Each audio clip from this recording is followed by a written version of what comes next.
నమస్తే అండి అందరికీ. మీకు మీ కుటుంబ సభ్యులందరికీ కూడా దుర్గమ్మ తల్లి ఆశీస్సులు ఉండాలని మనస్ఫూర్తిగా కోరుకుంటున్నాను. అయితే ఈ రోజు మనం చెప్పుకోబోయే పరిహారం ఏంటి అంటే, మనం వీడియోలో వెళ్ళబోయే ముందు ప్లీజ్ నా వీడియో కనుక మీకు నచ్చినట్టయితే లైక్ చేయండి, షేర్ చేయండి, సబ్స్క్రైబ్ చేయండి, సపోర్ట్ చేయండి. అయితే ఈ రోజు మనం చెప్పుకోబోయే పరిహారం ఏంటి అంటే, అమ్మవారి మొహంలో ఉండే తేజస్సు మనకి కూడా కావాలి.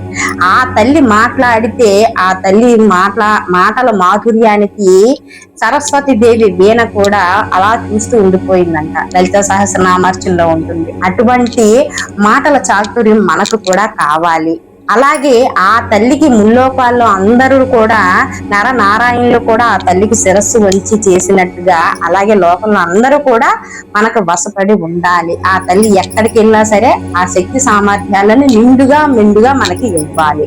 అయితే దీనికి మనం చేయవలసిన పరిహారం ఏంటి అంటేనండి, మనకు మీకు ప్రతిరోజు చేతనైతే ఈ పరిహారం చేసుకోండి.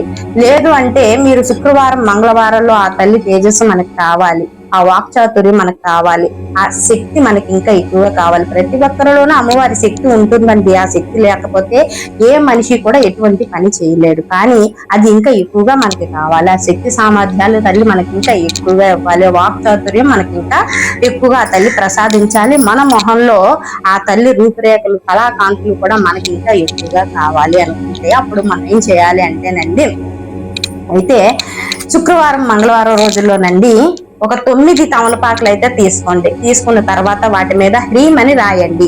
హ్రీం అని రాసిన తర్వాత అదొక పక్కన పెట్టండి. మంచి సుగంధంతో ఉండే అక్షింతలు కలపండి. పసుపు కలిపిన తర్వాత అందులో సుగంధ ద్రవ్యాలు వేసి మంచి సుగంధాలతో ఉండే మన అక్షింతలు కలుపుకొని పక్కన పెట్టుకోండి. అలాగే అమ్మవారికి ఇష్టమైన నైవేద్యాన్ని, పరవానాన్ని కానీ లేదంటే నైవేద్యం ఏదైనా నెయ్యి అన్నం కానీ, బెల్లం ముక్కేసి నెయ్యి అన్నం అయినా సరే అమ్మవారికి నైవేద్యం మనం రెడీగా పెట్టుకుని పక్కన ఉంచుకున్న తర్వాత ఆ తల్లికి లలితాదేవి అష్టోత్తరాలు చదువుకోండి. లలితాదేవి అష్టోత్తరాలు ఆ తల్లికి చదువుకున్న తర్వాత ఈ తమలపాకులు అమ్మవారి పాదాల దగ్గర పెట్టండి. అవే అమ్మవారి పాదాలని చెప్పేసి వాటి దండం పెట్టుకొని ఆ అమ్మవారి పాదాల దగ్గర పెట్టిన తర్వాత లలిత అష్టోత్తరాలు ఆ అక్షంతలతోటి వాటి మీద ఉంచేలాగా మనం పూజ చేయాలి. అంటే అమ్మవారి పాదాల దగ్గర ఈ తమలపాకులు పెట్టి హ్రీం అని రాసి తమలపాకులు పెట్టి ఈ సుగంధభరితమైన అక్షంతలతోటి వాటి మీద మనం పూజ చేసి అమ్మవారికి నైవేద్యాన్ని పెట్టి శ్రీ లలిత మూలమంత్ర కవచం ఇది చదవాలి. శ్రీ లలిత మూలమంత్ర కవచాన్ని చదివిన తర్వాత ధ్యాన మంత్రాన్ని కూడా చదివిన తర్వాత అమ్మవారికి ఆ మూలమంత్ర కవచంలో ధ్యానంలో కూడా రాసి ఉంటది, లోకం కూడా వశం అవుతుంది, ఇది చదివిన వారికి లోకం వశం అవుతుంది అని చెప్పేసి. అలా ఆ తల్లి మనకి ఎటువంటిదైనా సరే శక్తి సామర్థ్యాలని అవలీలగా ఇచ్చేది ఆ శక్తి స్వరూపిణి ఆ అమ్మవారే. ఆ తల్లికి అలా పూజ చేసిన తర్వాత మీరు శిరస్సు వంచి అమ్మవారికి నమస్కరించుకోండి.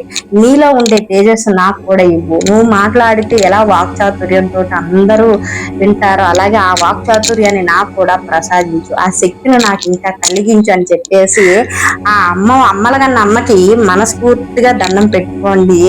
చక్కగా మీ మొహంలో అటువంటి తేజస్సు వస్తుంది. మీరు ఏది మాట్లాడినా సరే లోకం అందరూ కూడా వశపడి ఉంటారు. ఆ తల్లి మీకు ఎటువంటి సమయంలో కూడా మీ చెయ్యి విడవకుండా ఆ తేజస్సు, ఆ సంకల్పాన్ని మీకు ఇస్తుంది.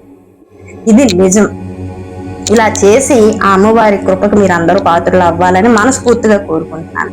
నా ఈ వీడియో కనుక మీకు నచ్చినట్టయితే ప్లీజ్ లైక్ చేయండి, షేర్ చేయండి, సబ్స్క్రైబ్ చేయండి, సపోర్ట్ చేయండి.